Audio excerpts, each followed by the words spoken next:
갑자기 내게 나타나준 너, 난 아무 말도 할 수가 없었지. 첫눈에 반한다는 이야기가 널 보는 순간 이해가 됐어. 매번 야야야야야 불러.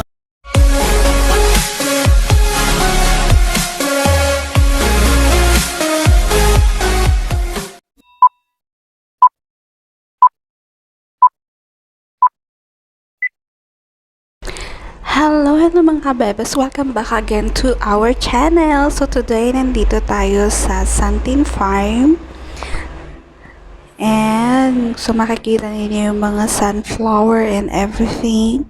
So itutour ko kayo dito sa Santin Farm, sunflower farm ng Hong Kong. So I hope na mag-enjoy kayo at tapusin niyo yung the whole end ng video. Para happy day, happy life! Okay, so you start our journey. So, nag-ride kami ng taxi because we are late today. Pag late kang pumunta kasi doon, marami ng tao. So, sobrang sikip. It's very, very popular. Yeah. It's garden is very popular. So we're on our way papunta sa farm mga kabhebhes. So just enjoy watching and finish the video. So yeah, dahil late kami, sumakay na lang kami ng taxi. So we are here na. Pwede pa na namang sumakay ng bus. 75k yata yun. So kailangan need natin mag-check from left and right kapag walang sasakyan. So pwede na tayong tumakbo kasi bawal. Baka mahuli pa tayo, wala tayong pambayad. Isang buwang sahod din yun. Charot! Okay, so yan, may mga karatula naman nakalagay dyan. Shansu Mune Farm. Ewan ko bakit Santin Farm. Maybe it's the sunflower thingy. And so, kailangan pa nating daanan yung underground. So, yan. Wow. Okay, so yan yung area. So, nakakamiss lang yung province kasi ganito din yun sa akin. Kaso most vegetables naman yung sa amin. Pero dito, more on fruit and some vegetables, I think. Kasi may nakita akong squash and cherba.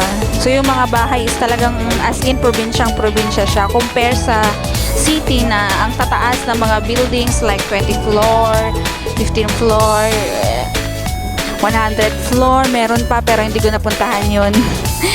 So, yan. So, meron din tayong entrance fee na $50. And then, meron silang ibibigay na band para confirm na nagbayad ka talaga or pumunta ka dun sa Santin Farm. And then, check din ng ating temperature. So, yan yung ating unang mabubungaran. Pagpasok pa lang ng farm, may pa ano sila dyan, mga fish na inano nila. Tapos meron din ditong squash. So plantation ng squash. And then dito is plantation ng sunflower. Pero wala pang bunga yan. Kaya medyo hinarangan nila. Meron din silang guava. And then wala yatang hindi season ng guava ngayon. Kaya hindi pa siya masyadong hinog. Maybe August or September or where months yata ang guava. I don't think hindi ako sure. Kaya huwag kayo maniwala sa mga sinasabi ko. Charot. So, meron din silang mga papaya and yun, may hinog na. Pero maliliit lang yung papaya nila dito, ha? So, yan yung unang mabubungaran pagdating ng farm. Yan, charan! Okay, yan. Yung it's very, very pretty, beautiful, spectacular. Spectacular. Yun na yung magiging third po, spectacular view. So, yan yung unang makikita natin. As you can see naman doon sa picture, maganda siya sa pang-picture. And then, kahit video naman, maganda siyang tignan. Basta sa ano bang dapat bottom Yung sa picture-picture na ano, sa baba, yung pagkuha ng picture para makita yung mga langit ba. So yan, so beside naman is makikita nyo na yung sunflower farm and then yung mga bulaklak naman dun sa may gilid-gilid. So, meron tayong yellow sunflower and then the red sunflower and then meron din silang mga pa C-type dyan na ano, picture area. Ha? So yan, picture-picture lang, kuha-kuha ng magandang pose na pwedeng i-post sa Instagram at saka Facebook. Okay, so yan mga kabebe. So vlog-vlog muna tayo. Medyo nahihiya pa ako dyan kaya very awkward. Doon ako sa gilid na doon ako sa gilid nagba-vlog. Pero ang ganda nito ha, red sunflower. Maybe I will research the meaning of sunflower. Because sunflower gives light, gives color to your life, to brighten your day, to make you beautiful. Okay, so yan yung ating ang ating pa-view. So ito-tour ko muna kayo dito sa sunflower farm. So yan, meron din sila dyan sugarcane or unas in our term. Tapos yan yung mga flower garden. Tapos mamaya punta naman tayo din sa mga fake. Kahit saan talaga may mga fake. Charot! Okay, so yan. Bakit itong video na to puro ano? Malamang kasi nandito tayo sa sunflower farm. Puro yan yung nakuhanan. Pero it's very good naman yung, especially kapag marunong ka talaga mag-take ng pictures, maganda talaga yung kalalabasan. And thank you to my photographer. Shout out ko dyan, mamaya ilalagay ko yung channel niya, and don't forget sa kanyang channel, si Insan Mitch WC. Siya yung photographer ko dito, and then kasama ko din yung isang friend namin, si Dolly's Heart. Okay, so pag ano, yan, so marami din silang mga bibi, bubuyog, nahahabol-habol. Okay, so yan, kunyari vlogger tayo. So yan yung kinalabasan ng mga photos, and doon din sa flower garden, so maganda siya. So this time is madami ng tao, so yung magandang area is occupied or ayun, marami. So Sunday kasi, so madaming nagde-day off and gusto nila mamasyal. Is the baby. Wala na kasi ako masabi. Ano ba? Hello mga kabebhes, just enjoy the day.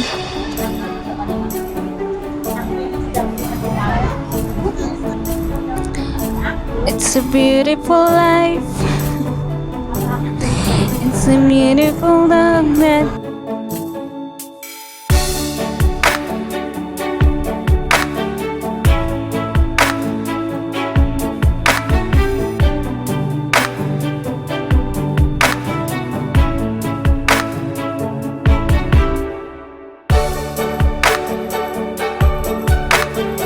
yan boy bayain. Cut. Okay, so we are here naman dito sa mga man-made decorations or man-made structure ng sunflower. So meron din silang C-type na ginawa dito. So ang ganda niya, like the other one kanina na may mga anong tawag dito, parang wind na ano word, ha? I don't know. Wag na mag-English. Okay, so yan, ang daming nagpapapicture dito kasi especially kapag picture is very beautiful yung kalalabasan. Okay, so mag-selfie muna tayo pang pang thumbnail ba? Okay, so yung mga kasama ko is busy nagtitake ng picture. So ako, magbibideo-video muna ako dyan para maipakita ko sa inyo yung ating view, the beautiful view ng Sandin Farm. So yan, okay. It's alright.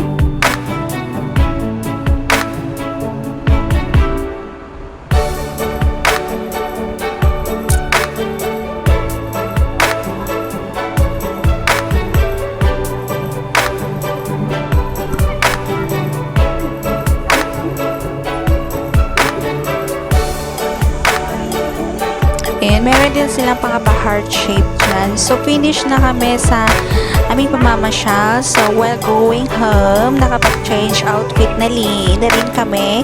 And then, pipilahan natin tong area nito sa magpapapicture tayo. Okay, so lahat talaga may pila. Kailangan nating mag-antay. Parang siya, hindi nakapag-antay. Charot! Okay, so yan yung yung photos niya. So, good naman yung pagkakakuha. So, may mga mabubuting puso tayong kasama dyan na nag-take ng picture sa amin ng mga Pinoy din. And we are going home. So, sumakay kami ng minibus papunta doon sa MTR.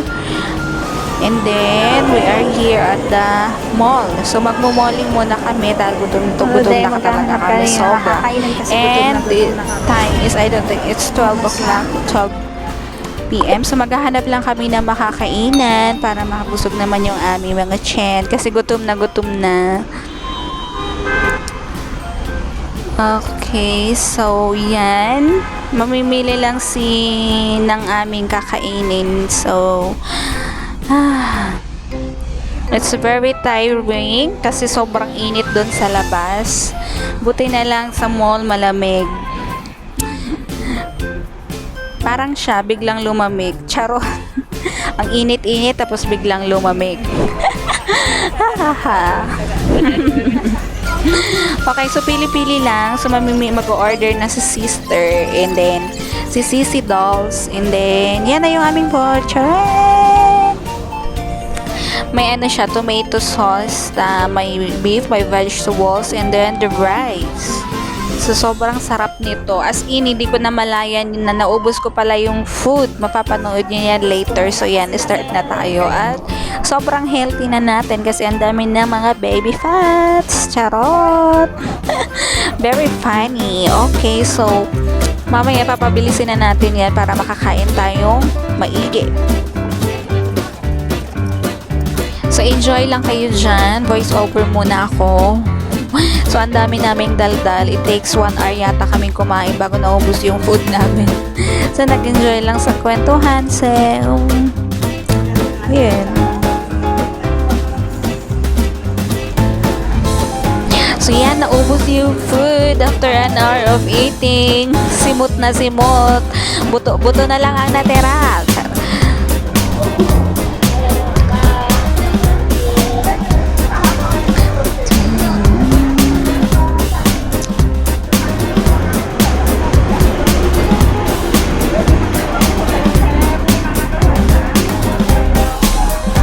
So, after eating, nagtingin-tingin din kami dito sa may mini zoo.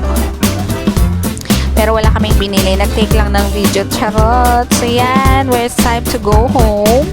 It's time to say bye-bye. The day is gone. The day is gone. Okay, so guys, this is the end of video and thank you for watching. Don't forget to like, comment, and subscribe to our channel and see you to our next video. Bye bye.